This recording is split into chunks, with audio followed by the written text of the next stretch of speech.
Terima kasih. Bismillahirrahmanirrahim. Assalamualaikum warahmatullahi wabarakatuh.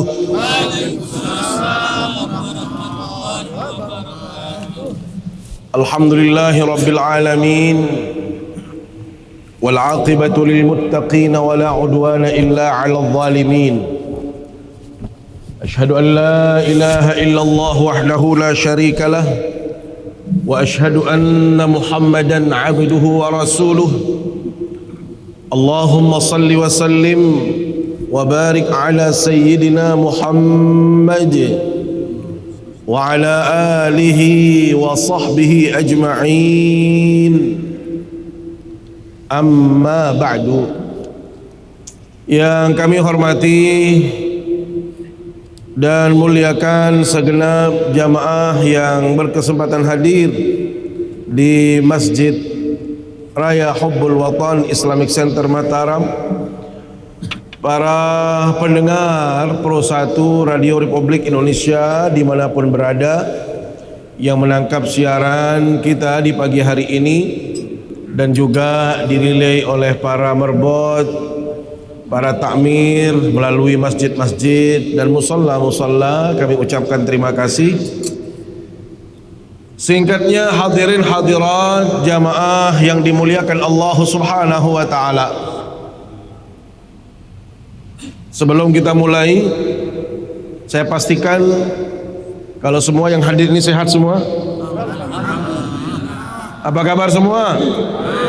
Ibu-ibu sehat semua? Ini ibu-ibu tuh tambah banyak juga ini. Tadinya 1 sab, sekarang 2 sab. Alhamdulillah ya. Alhamdulillah. Mengawali kajian kita di pagi hari yang penuh dengan keberkahan dan kemuliaan ini, Tiang mengajak kita semua untuk terus bersyukur kehadirat Allah Subhanahu wa taala. Jangan pernah berhenti untuk bersyukur. Jangan pernah bosan untuk bersyukur kepada Allah Subhanahu wa taala. Jangan sampai kita kufur kepada Allah Subhanahu wa taala. Kenapa? Karena kita yakin bahwasanya curahan kenikmatan terus menerus kita nikmati dan kita rasakan, dan tidak pernah berhenti nikmat ini untuk kita nikmati. Sungguh sangat kufur seseorang bila mana merasa dalam hidup ini dia tidak pernah tersentuh oleh nikmat Allah. Bila mana ada orang yang masih saja berkeluh kesah, setiap kali kita berjumpa bertemu selalu berkeluh kesah. Saya nggak punya ini, nggak punya itu, nggak dapat ini, nggak dapat itu. Hampir setiap saat keluhan-keluhan isinya. Dia lupa bahwasanya nikmat yang Allah berikan itu tidak pernah terputus. Paling tidak yang kita rasakan saat ini, hadirin Allah, yang paling besar dari sekian banyak nikmat adalah nikmat kita masih beriman kepada Allah Subhanahu wa taala. Inilah nikmat yang akan menyelamatkan kita dalam kehidupan ini. Dipastikan kita bisa hidup bahagia dunia akhirat karena nikmat iman. Nikmat yang menjadikan kita semua ingin terus mendekat kepada Allah. Nikmat iman yang menggerakkan hati, langkah, pikiran, niat, semua itu untuk hadir di sini. Maka Rasul sallallahu alaihi wasallam katakan, "Idza ra'aitumur rajula ya'tadul masjid fashhadu lahu bil iman." Kalau Anda melihat ada orang yang pergi ke masjid, sering ke masjid, persaksikan bahwasanya orang itu masih beriman kepada Allah Subhanahu wa taala. Maka mari kita bersyukur kepada Allah Subhanahu wa taala, terutama yang masih menancapkan nikmat iman ini dalam hati kita, dalam dada kita, sehingga kita bisa melaksanakan kewajiban tugas-tugas termasuk hadir di majelis yang mulia di pagi hari ini. Salawat serta salam selalu kita sampaikan ke hadapan baginda Rasulullah sallallahu alaihi wasallam, kepada segenap keluarga, para sahabat, para tabi'in, para tabi'it tabi'in, dan semua pengikut baginda Rasul sallallahu alaihi wasallam, termasuk semua yang hadir di majelis yang mulia ini. Mudah-mudahan kita semua mendapatkan syafaatnya di hari kiamat kala. Amin ya rabbal alamin. Bapak Ibu jamaah yang dimuliakan Allah Subhanahu wa taala, kajian kita pada pagi hari ini adalah melanjutkan kajian surat Al-Kahfi ayat yang ke-29 dan seterusnya. Sebagaimana biasa, Allah, saya akan membacakan ayat ini untuk kita tadabbur maknanya, mendengarnya secara seksama. Mudah-mudahan dengan bacaan ini Allah menganugerahkan kasih sayangnya kepada kita semua. A'udzu billahi minasy syaithanir rajim. Bismillahirrahmanirrahim. Wa qulil haqqu mir rabbikum faman syaa'a falyu'min wa man syaa'a falyakfur. Inna a'tadna lidh-dhalimina naran a'ata bihim suradiquha wa in يستغيثوا يغاثوا بماء كالمهل يشوي الوجوه بئس الشراب وساءت مرتفقا. Hadirin yang dimuliakan Allah Subhanahu wa taala, ayat ini masih erat kaitannya dengan ayat-ayat yang sebelumnya, di mana ayat-ayat sebelumnya Allah menjelaskan tentang Al-Qur'anul Karim, kemudian bagaimana kita diperintahkan untuk bersabar di dalam menghadapi orang-orang yang tidak berpunya dalam kehidupan ini. Kemudian ayat ini berbicara tentang penegasan Allah Subhanahu wa taala tentang segala sesuatu yang datang dari Allah, baik itu Al-Quran maupun yang lain-lainnya. Apa firman Allah SWT? Wa qulil haqqu mir rabbikum, katakan wahai Nabi Muhammad dan pengikut-pengikut Nabi Muhammad termasuk kita semua, al-haqqu mir rabbikum, kebenaran itu datang dari Allah Subhanahu wa taala. Apa artinya? Segala sesuatu yang datang dari Allah itu sifatnya benar. Yang membedakan dengan kita, Allah, segala sesuatu yang datang dari kita belum tentu benar. Kenapa? Karena kecenderungan manusia itu selalu dihiasi dengan hawa nafsu, sehingga bisa saja kita suatu ketika bisa melakukan kebenaran, tetapi lebih banyak kita juga lupa kepada Allah dan kita melakukan sesuatu yang bertentangan dengan ajaran agama. Maka al-haqqu yang dimaksud di sini dalam tafsirannya adalah Al-Quran dan segala sesuatu yang datang dari Allah Subhanahu wa ta'ala. Apakah itu sifatnya perintah-perintah, larangan-larangan, segala sesuatu yang bersumber dari Allah itu benar. Tetapi selain itu, maka pasti dia tidak benar, atau kemungkinan dia tidak benar. Kenapa? Karena diliputi oleh hawa nafsu, kata ulama. Maka Allah memberikan pilihan bagi kita semua. Apa pilihannya? Ini sesuatu yang benar dari Allah SWT. Faman syaa falyu'min. Kalau Anda mau, silahkan ikuti yang benar. Tetapi kalau Anda juga mau yang tidak benar, silakan ikuti yang tidak benar. Lihat Allah itu menghadirkan segala bentuk kebaikan dan kebenaran, tetapi kita juga diberikan wilayah pilihan dalam hidup ini.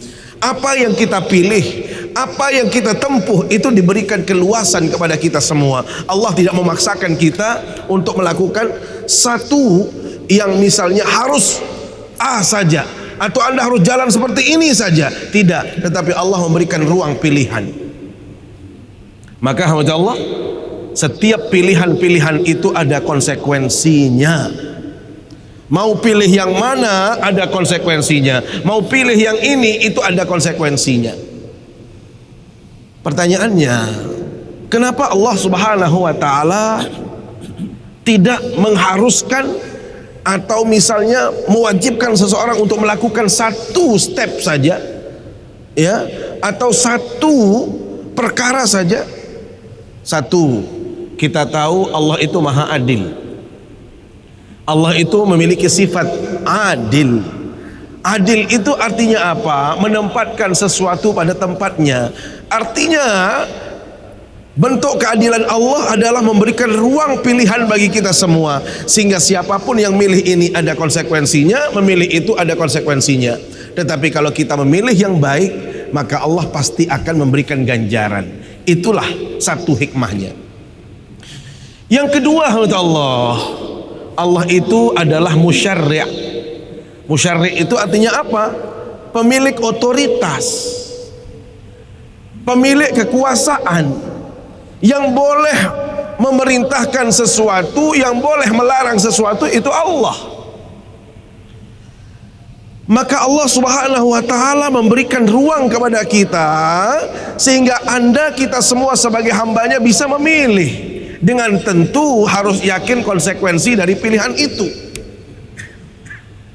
Maka alhamdulillah, kalau kita pilih yang baik, maka kita mendapatkan yang baik. Tetapi kalau kita pilih jalur yang tidak baik, maka yang kita dapatkan juga konsekuensi dari jalur yang tidak baik. Tetapi satu hal yang harus kita pahami selaku hamba Allah, melakukan apapun termasuk menaati perintah Allah itu bukan kebutuhan Allah, tetapi ini lebih sifatnya kepada apa? Otoritas yang Allah berikan kepada kita semua.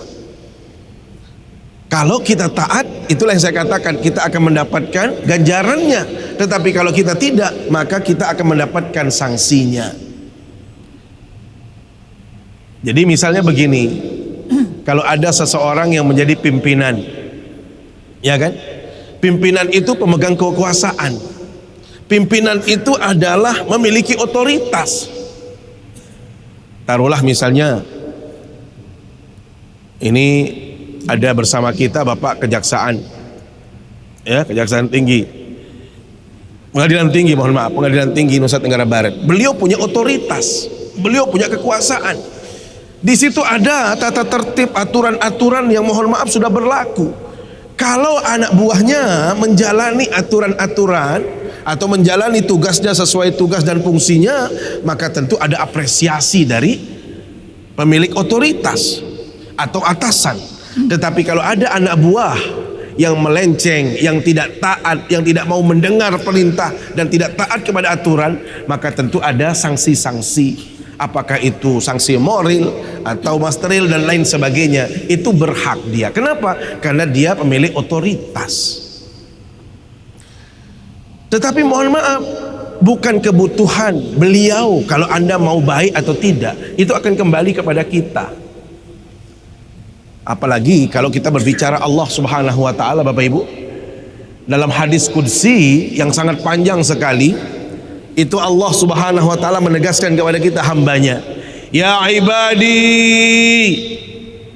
wahai hamba-hambaku, kata Allah Subhanahu wa taala, lau anna awwalakum wa akhirakum wa insakum wa jinnakum kanu ala atqa qalbi rajulin wahidin minkum ma zada fi mulki syai'a. Wahai hamba-hambaku, kata Allah, sekiranya kamu sekalian, dari manusia pertama yang saya ciptakan, kata Allah, sampai manusia terakhir besok sebelum hari kiamat tiba, termasuk jin pertama yang paling taat sekalipun sampai jin terakhir, semuanya bersepakat untuk taat kepada Allah.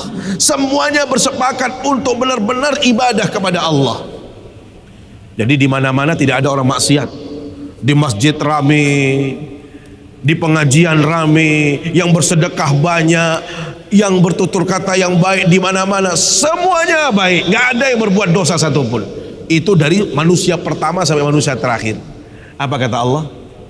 Mazada fi mulki syai'a, tidak akan bertambah keagungan saya secuil pun, sedikit pun keagungan Allah itu tidak akan bertambah dengan ketaatan yang dilakukan oleh hamba-hambanya. Sebaliknya kata Allah, apa kata Allah dalam hadis kursi? Ya ibadi, law anna awwalakum wa akhirakum wa insakum wa jinnakum kanu ala afjari qalbi rajulin wahidin minkum ma naqasa min mulki syai'a. Sekiranya semua makhluk yang saya ciptakan, manusia pertama sampai manusia terakhir, jin pertama sampai jin terakhir, itu semuanya bersepakat untuk melakukan dosa. Bapak Ibu, semuanya kita bermaksiat. Gak ada yang ke masjid, gak ada yang pergi pengajian, gak ada yang mau bersedekah. Semua kita melakukan dosa di luar sana. Satupun manusia ini tidak ada yang melakukan kebaikan. Kira-kira pertanyaannya, Allah rugi apa tidak? Allah rugi apa tidak? Siapa yang rugi? Allah apa kita? Kita yang rugi hati Allah, bukan Allah. Allah musyarri', pemberi perintah, itu sifatnya memberikan perintah.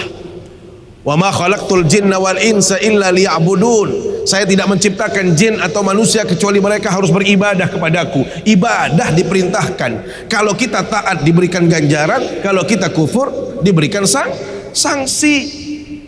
Tetapi mohon maaf, tidak ada implikasinya kepada Allah itu sendiri. Allah tidak akan berkurang kemuliaannya, keagungannya. Allah tidak akan bertambah kekuasaannya gara-gara kita taat. Artinya apa? Apapun yang kita lakukan itu konsekuensinya kita yang akan nikmati.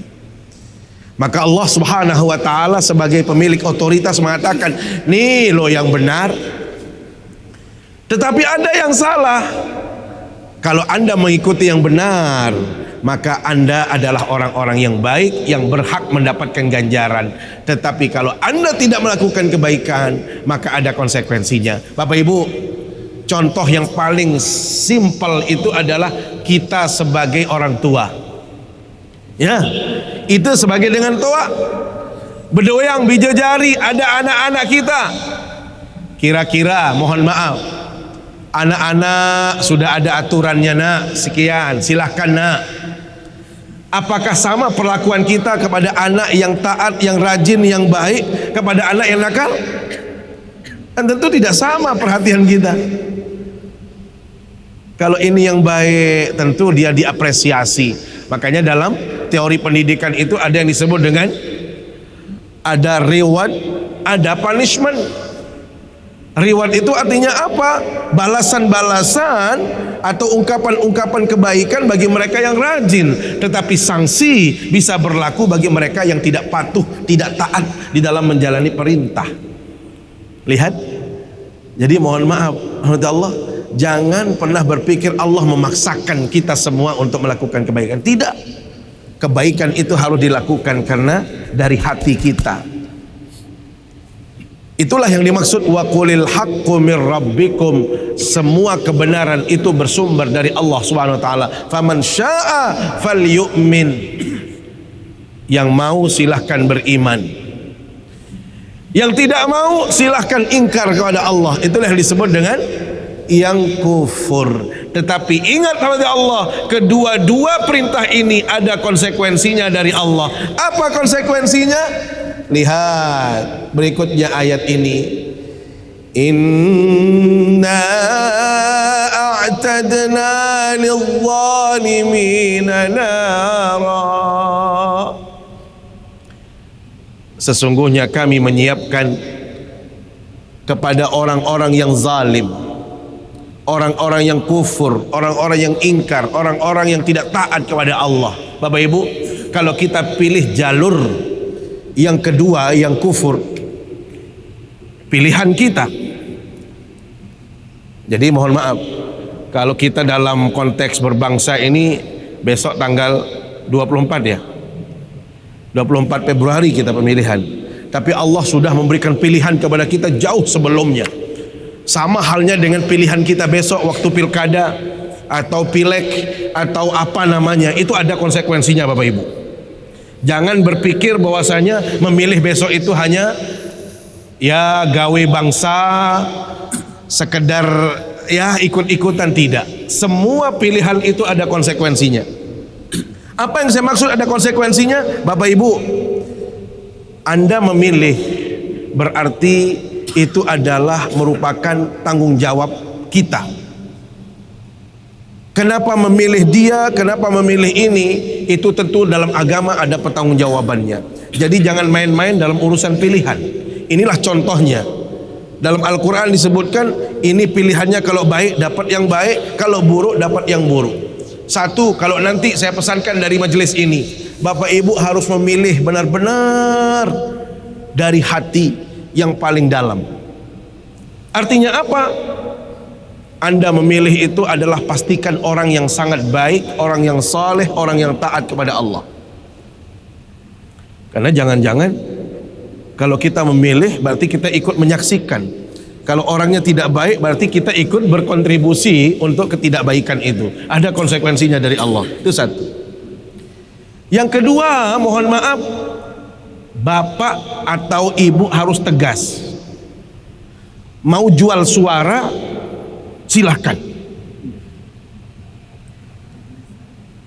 Tapi kalau jual yang benar jual, namanya jual beli. Jangan sampai berdusta, jangan sampai berbohong. Saya katakan ini bukan ajang jual beli sebenarnya. Kenapa? Karena kita sudah rusak mindset kita di dalam berpolitik. Politik itu adalah cara kita menyalurkan suara kita untuk kita sampaikan ke atas sana. Tetapi yang terjadi kemudian adalah di bawah situ ada jual beli. Kalau toh Anda mau jual beli, silahkan transaksi. Tetapi jangan Anda pernah minta apapun dari orang yang Anda pilih. Kenapa? Karena Anda sudah menjual haknya. Besok Anda tidak ada haknya untuk komplain. Besok Anda tidak ada hak untuk minta apapun kepada beliau yang sudah Anda pilih. Kenapa? Saya sudah selesai, saya sudah jual suara saya. Tapi kalau Anda memilih orang itu karena memang benar yakin orang ini baik, besok begitu mereka mendapatkan kekuasaan, berhak Anda katakan, Pak, saya ingatkan Bapak, dulu saya pernah ikut memilih Bapak. Tolong suarakan A, B, C, dan B. Tolong Bapak harus mendengarkan aspirasi. Tolong Bapak berbuat ini itu. Boleh kita bilang seperti itu. Kenapa? Karena kita yang memilih tidak ada transaksional. Tapi kalau Bapak Ibu transaksi, jual beli, selesai sudah urusan Bapak Ibu. Jangan macam-macam. Jangan minta apa-apa. Itu yang berikutnya. Kemudian kalau Anda sudah menjual, Bapak Ibu, Anda harus benar-benar sebagai orang yang beriman, Anda pegang itu kata-kata Anda. Jangan sampai kita berdusta, jangan sampai berbohong. Kadang-kadang ada 5 calon yang datang, kita ambil semua uangnya. Bapak yang saya pilih besok ambil uangnya, Bapak yang saya pilih, suara kita cuma 1, yang dipilih ternyata yang paling besar. Oke, yang paling besar, tetapi Anda mengambil hak orang lain tadi, milik orang lain, itu benar apa tidak? Benar apa salah? Itu tetap saja namanya dosa. Jadi kita sudah berbuat dosa sebelum memilih. Lihat. Jadi keliru kalau ada orang mengatakan ambil uangnya, jangan coblos orangnya, itu salah. Anda punya orang, Anda ambil, itu keliru. Karena mohon maaf, pilihan yang kita lakukan ini semua ada konsekuensinya Bapak Ibu. Inilah yang disebut dalam Al-Quran tadi. Kalau benar yang kita pilih, benar cara memilih, maka kita akan mendapatkan kebaikan. Justru kalau calon itu benar-benar bisa menghadirkan kebaikan, maka kita berkontribusi yang baik, maka kita dapat pahala. Kenapa? Menolong orang untuk berbuat baik, menunjukkan orang lain untuk berbuat baik. Bapak Ibu harus cerdas, mohon maaf. Maka tiang ingin ingatkan dalam pemilihan nanti, jangan pernah jual suara. 1, jangan pernah menipu orang. Ini kita belum jadi pejabat saja sudah menipu. Bagaimana kalau kita jadi pejabat? Gimana yang saya katakan menipu tadi?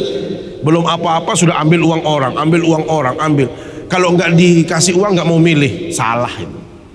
Kembalikan bahwasanya memilih ini adalah hak saya, hak sebagai warga negara, hak sebagai rakyat. Maka tolong salurkan pilihan Anda kepada orang yang Anda kenal, yang orang Anda kenal dia saleh, orang baik.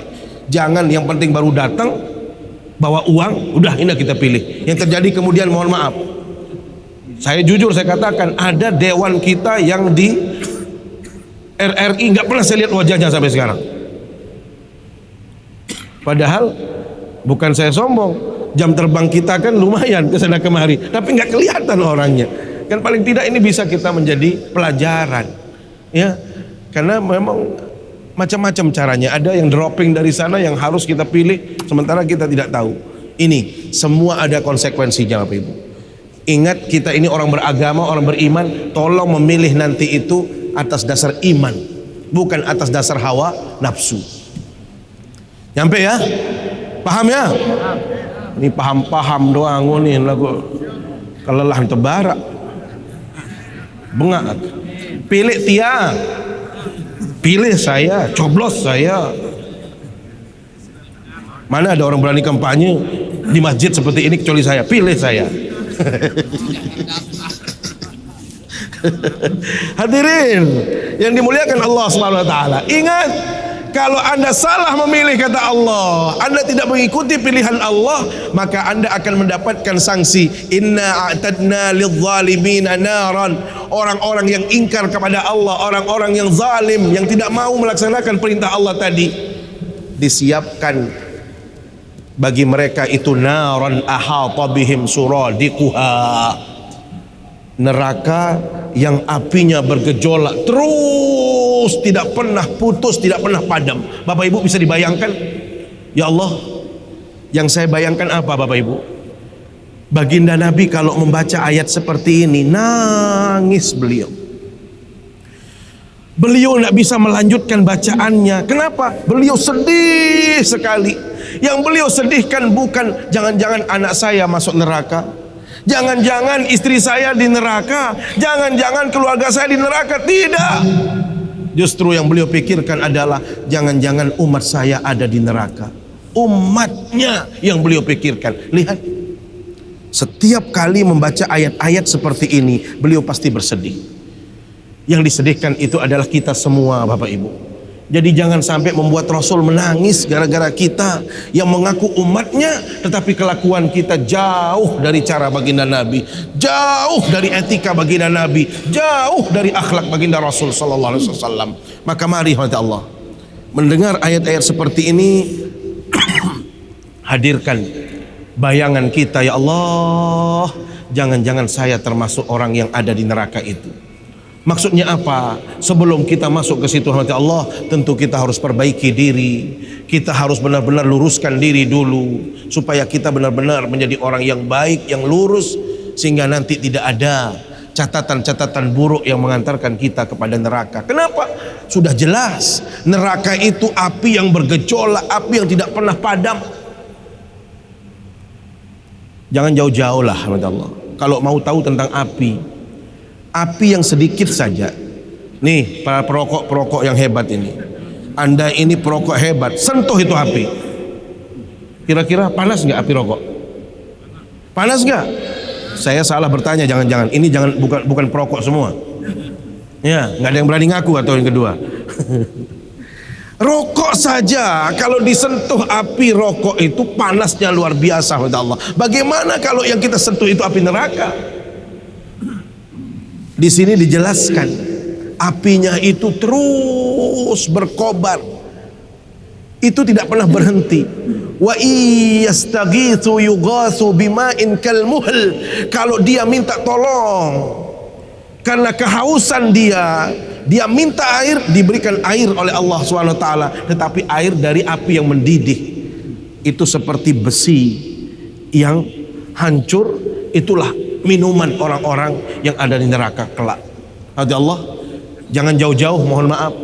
Ini saja kita sekarang ini musim panas. Kita rasakan kalau keluar jam 11, 12, jam 1, ya Allah kepanasan kita, cari es kita. Bagaimana dengan api neraka yang sudah jelas dikelilingi tadi. Ahata bihim, ahata itu artinya diliputi, yang dikelilingi oleh api yang menyala-nyala terus, sehingga minuman yang kita dapatkan suradiquha wa yastaghitsu yughatsu bima'in kalmuhl, itu laksana leburan besi. Alhamdulillah, yashwil wujuh, yang membuat wajah seseorang itu terbakar, kira-kira begitu, matang. Bi'sas syarab, inilah minuman yang paling buruk yang didapatkan oleh manusia. Wasaat murtafaqa, tempat yang paling buruk bagi seseorang di dalam kehidupan berikutnya. Alhamdulillah, Allah, inilah konsekuensi dari pilihan pertama. Allah katakan ini kebenaran dari Allah. Kalau anda pilih jalan yang salah, anda dapatkan. Tapi yang kedua, Bapak Ibu, justru kalau pilihannya kita benar, innal ladzina amanu wa 'amilus salihati inna la nudhi'u ajra man ahsana amala. Jangan khawatir, jangan takut. Tidak perlu mencari sensasi, tidak perlu mencari perhatian orang, tidak perlu anda harus dihormati orang lain. Kalau anda melakukan kebaikan, sekecil apapun kebaikan itu, Allah tidak akan lupa terhadap kebaikan itu. Bapak Ibu, inilah yang kadang-kadang yang membuat kita tidak termotivasi untuk melakukan kebaikan. Kenapa? Seolah-olah Allah tidak tahu. Kalau kita melakukan ini harus diumumkan, harus disampaikan, harus disebutkan, seolah-olah Allah itu lupa. Tidak, Bapak Ibu. Jadi orang yang beriman, kata Allah, sedikit pun amalan yang dia lakukan tidak akan pernah dilupakan oleh Allah Subhanahu wa taala. Baik dari ibu-ibu, para perempuan, bapak-bapak, laki-laki, siapapun yang melakukan kebaikan itu, Allah pastikan kita akan mendapatkan sesuatu sesuai dengan apa yang kita lakukan. Subhanallah. Apakah berhenti sampai di situ, kata Allah? Kita akan terus diingat oleh Allah? Tidak. Ulaika lahum jannatu adnin tajri min tahtihimul anhar. Lihat, bagi mereka yang memilih jalur kebaikan, Allah mengatakan bagi mereka itu adalah surga, jannatin tajri, yang terus mengalir di bawahnya. Apa itu? Al-anhar, sungai-sungai yang penuh airnya dengan air-air yang jernih. Allah, yuhallawna fiha min asawir, dihiasi, ya, ada perhiasan-perhiasan dari emas, ya, yuhallawna fiha min asawira min dhahab wa yalbasuna thiyaban khudra. Kalau dari ayat ini berarti kita menjumpai maknanya bahwasanya ahli surga itu pakaiannya hijau, karena nanti akan dipakaikan kepada mereka pakaian yang warna hijau. Yalbasuna thiyaban khudra, tetapi bukan sekedar pakaian biasa, bukan seperti yang saya pakai.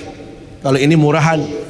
Kalau besok itu min sundus. Sundus itu artinya sutra. Ada sutra yang halus, ada sutra yang tebal. Masya Allah. Muttaqiina fiha 'alal araik, kita bersandar di situ. Allah duduk manis, dipan-dipan yang boleh. Mungkin saat ini bapak-bapak nggak punya dipan yang empuk-empuk, ya. Kita nggak punya mungkin dipan yang bagus-bagus. Tetapi besok kalau kita menjadi ahli surga, di situ disediakan tempat-tempat duduk yang indah-indah, yang empuk-empuk. Semua itu disiapkan bagi mereka-mereka yang menjadi ahli surga. Kemudian apa kata Allah? Kalau ini disebut, kalau tadi disebut bi'sas syarab, itu adalah minuman yang paling buruk. Kalau sekarang ini adalah ni'mas sawab, kebalikannya, inilah balasan yang nikmat, yang paling baik dari Allah SWT. Wa hasunat murtafaqa, tempat istirahat yang paling nyaman, paling nikmat itu adalah nanti istirahat kita di dalam surga. Karena itu kata Allah, mudah-mudahan dari ayat ini menjadikan kita semua lebih termotivasi untuk bisa melakukan kebaikan, dan hati-hati dengan pilihan Anda. Kalau di Indonesia Anda menentukan bangsa ini 5 tahun ke depan, tetapi kalau pilihan Anda di jalur ibadah menentukan masa depan Anda di dalam surga atau neraka nanti, maka silahkan memilih nomor 1 atau nomor 2, terserah. Nomor 1 itu kalau di sini kan pilihannya neraka, nomor 2 itu surga. Jadi pilih nomor 1 atau 2 itu ada konsekuensinya. Ya, mudah-mudahan kita cerdas memilih, ya, cerdas dalam berbangsa, cerdas sebagai rakyat Indonesia, dan cerdas sebagai seorang Muslim, sehingga kita benar-benar bahagia dalam kehidupan ini, dunia sampai akhirat kelak. Demikian yang dapat kami sampaikan. Mari kita akhiri dengan berdoa, bermunajat kepada Allah SWT. Bismillahirrahmanirrahim. Alhamdulillahirabbil alamin. Salatu wassalamu ala asyrafil anbiya'i wal mursalin wa ala alihi wa sahbihi ajma'in. Allahumma ij'al jam'ana hadha jam'an mubarakan marhuma wa tafarruqana ba'da hadha tafarruqan hasanan ma'suma wa la taj'al fina wa la bainana shaqiyya wa la mahruma. Allahumma la tad'a lana fi majlisina hadha dhanban illa ghafartah wa la hamman illa farajtah wa la karban illa kashafta wa la dhallan illa hadaitah wa la musafiran illa sallamtah wa la mayyitan illa rahimtah wa la maridan illa shafaitah wa la hajatan min hawaijid dunya wal akhirah illa qadaitaha wa yassartaha ya rabbal alamin. Rabbana atina fid dunya hasanah wa fil akhirati hasanah wa qina adzaban nar. Wa sallallahu ala sayyidina Muhammad wa ala alihi wa sahbihi wa baraka wasallam. Subhana rabbika rabbil izzati amma yasifun wa salamun alal mursalin. Alhamdulillahi rabbil alamin. Aqulu qawli hadza wa astaghfirullah. Wassalamu alaikum warahmatullahi wabarakatuh.